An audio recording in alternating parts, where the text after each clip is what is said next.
This channel does not promote any violent, harmful, or illegal activities. All content provided by this channel is meant for an educational purpose only. তো 31শে December মানে বর্ষবরণ এবং সেই বর্ষবরণের রাত কিরকম জমজমাট হয়ে থাকে শহর কলকাতা জানি, কিন্তু এই সময়টাকে জঙ্গিরা কিভাবে ব্যবহার করতে পারে সেটাও কিন্তু এই মুহূর্তে আশঙ্কার কারণ। তার কারণ একটার পর একটা জঙ্গি বাংলাদেশে অনুপ্রবেশকারী তাদের গ্রেফতারের ঘটনা, ত্রাসের এই আবহে বর্ষবরণের রাত এবং বছরের শুরুতে শহর জুড়ে নিরাপত্তার কড়াকড়ি দেখতে পাওয়া যাচ্ছে। বিশেষ করে পার্ক স্ট্রিট এলাকা, অ্যালেন পার্ক এলাকা এবং সেখানে ভিক্টোরিয়া মেমোরিয়াল এই চত্বরে বিশাল পুলিশ বাহিনী। আমার সহকর্মী সত্যজিৎ এই মুহূর্তে রয়েছেন পার্ক স্ট্রিটে, সেখানকার সকাল থেকে ছবিটা কি। সত্যজিৎ, আজ রাতে বর্ষবরণের পাড়া পার্ক স্ট্রিট কীরকমভাবে সেজে থাকে আমরা জানি, কিন্তু দুশ্চিন্তা একটু এবছর বেশিই হচ্ছে। সেরকম কি মোতায়েন দেখতে পাচ্ছ পুলিশ প্রশাসন, তারা কিভাবে বন্দোবস্ত করেছেন?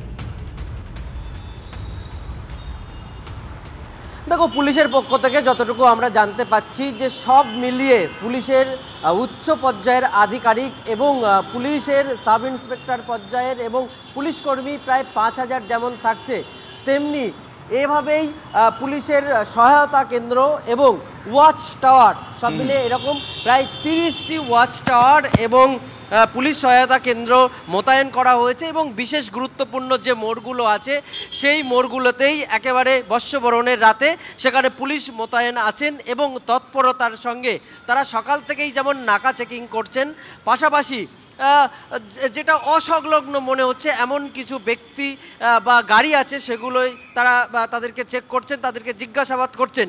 শুধুমাত্র পুলিশ এই রকম সাদা পোশাকের পুলিশ নয়, পাশাপাশি পুলিশ সূত্রে আমরা জানতে পাচ্ছি যে ভিক্টোরিয়া, পার্ক স্ট্রিট সহ বিভিন্ন গুরুত্বপূর্ণ জায়গাতে সেখানে সিভিল পোশাকের পুলিশও থাকবে। এবং এই মুহূর্তে ক্যামেরা পার্সন চাঁদমিয়া যে ছবি দেখাচ্ছে, পুলিশের পাশাপাশি যে ওয়াচ টাওয়ারের কথা বলছি, যে পার্ক স্ট্রিটের মোড়ে একটি ওয়াচ টাওয়ার আছে এবং সেখান থেকেই কিন্তু নজরদারি চালাবেন পুলিশ প্রশাসনিক আধিকারিকরা। অর্থাৎ বলা যেতে পারে যে বর্ষবরণের এই রাতে এবং বর্ষবরণের শুরুতে কোনো রকম বিক্ষিপ্ত ঘটনা যাতে না ঘটে বা যে আশঙ্কা। ধন্যবাদ সত্যজিৎ। তাহলে বর্ষবরণের রাতে সেখানে আজকে উৎসব মুখর হয়ে থাকে যে সমস্ত এলাকা, বিশেষ নজর রয়েছে। তার কারণ সাম্প্রতিককালে যে সমস্ত ঘটনা ঘটেছে, একটার পর একটা অনুপ্রবেশকারীদের গ্রেফতার করা, জঙ্গি কার্যকলাপ, সবকিছু মিলে আজকে বিশেষ ব্যবস্থা রয়েছে সেখানে। অন্যদিকে পাতাল রেলে নাশকতা এবং যে কোনো রকম অপ্রীতিকর ঘটনা এড়াতেও পুলিশ সতর্ক রয়েছে। বর্ষবরণের রাতে নিরাপত্তার কথা মাথায় রেখে যাবতীয় ব্যবস্থা করেছে কলকাতা মেট্রো। দক্ষিণেশ্বর থেকে কবি সুভাষ, সল্টলেক থেকে শিয়ালদা পর্যাপ্ত নিরাপত্তা ব্যবস্থা থাকছে। অন্যদিকে পার্ক স্ট্রিট, রবীন্দ্র সদন, দমদম, কবি সুভাষ সেন্ট্রালে থাকছে স্পেশাল ফোর্স, থাকছে মহিলা নিরাপত্তা, থাকছেন মহিলা নিরাপত্তা রক্ষীও। এদিকে একবার উত্তরের দিকে নজর রাখা যাক। বর্ষবরণে শিলিগুড়িতে বাড়তি নজর দিচ্ছে পুলিশ প্রশাসন। তার কারণ আমরা জানি যে চিকেন স্নেকের দিকে নজর রয়েছে জঙ্গি সংগঠনগুলোর। দিনে এবং রাতে বিভিন্ন এলাকায় চলছে নাকা চেকিং। আনসারুল্লাহ বাংলার নজরে শিলিগুড়ির চিকেন স্নেক। প্রসেনজিৎ আমাদের সঙ্গে রয়েছেন, আমাদের প্রতিনিধি সরাসরি। প্রসেনজিৎ, কোন কোন জায়গায় বাড়তি নজরদারির ব্যবস্থা করা হচ্ছে অন্তত আজকের রাতে? দেখো, এই মৌলবাদী তত্ত্ব এবং তাদের যে নিশানা বা সফট টার্গেট শিলিগুড়ি, সেই কারণে কিন্তু পুলিশেরও রক্তচাপ বাড়ছে।